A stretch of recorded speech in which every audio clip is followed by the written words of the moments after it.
In this video, I'm going to show you how to change your country or region in your Roblox account. This method works on any device, PC, iPhone, Android, or Chromebook. First, go to roblox.com and log into your account. Then, click the gear icon at the top right corner of the page to open the menu.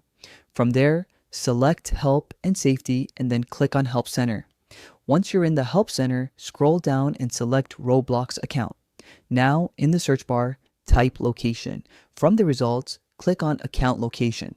You'll notice there's no setting to directly change your region. Roblox doesn't allow that manually. Instead, you need to submit a support ticket so the Roblox team can update it for you. Scroll down and click Need More Help. Contact support here.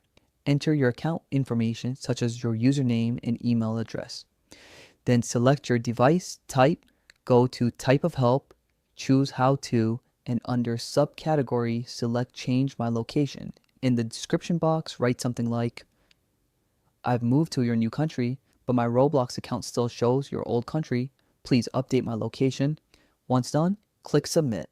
The Roblox support team will usually respond within a few days and update your account region. If this video helped you out, don't forget to like and subscribe for more quick Roblox tutorials.